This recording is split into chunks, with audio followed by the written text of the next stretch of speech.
আমরা পূজার্চনা চ্যানেলের পক্ষ থেকে আগে বলেছি যে প্রয়োজন হলে অসৌজের মধ্যেও কাম্যকর্ম পরস্যৈপদী আত্মনেপদী বিভিন্ন কারণে করা হয়ে থাকে, হয় না যে তা নয়।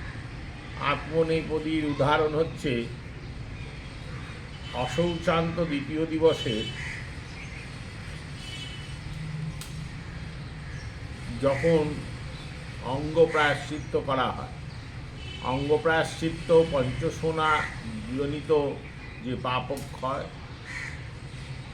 তার পাপক্ষয় জন্য ব্রহ্মযজ্ঞ, নির্যজ্ঞ, অতিথি সেবা ইত্যাদি বন্ধ থাকে অশৌচে। তাই জন্য শাস্ত্র বলেছে স্বর্ণদানের মাধ্যমে সে প্রায়শ্চিত্ত করতে হবে, অঙ্গ প্রায়শ্চিত্ত। কিন্তু অঙ্গ প্রায়শ্চিত্তটা কাম্যকর্ম এবং সেটা সম্পূর্ণ নিজের জন্য আত্মনেপদী কর্ম। এছাড়াও শঙ্খের বচন আছে, সুস্থ কালে তিদং সর্বম সুতকম পরিকীর্তিতম আপদগতস্য সর্বস্ব সুতকেপি ন সুতকম। যখন মানুষ সুস্থ সবল থাকে, শারীরিক সুস্থতা থাকে, পারিবারিক সুস্থতা থাকে, তখন সুতক অশৌচ ইত্যাদি হলে পূর্ণভাবে আঁটোসাঁটোভাবে পরিপালন করা যায়।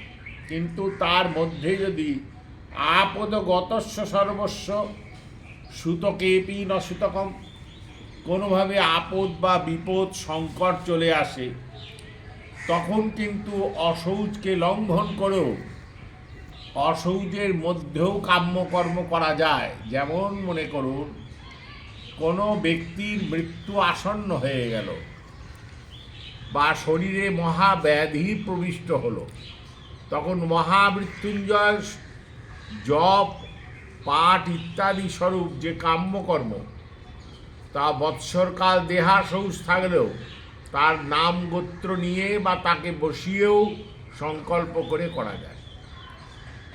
রোগ প্রশমনার্থে শান্তি সস্তয়ন, তুলসী দানাদি ক্রিয়া, পার্থিব শিব পূজা, যা যা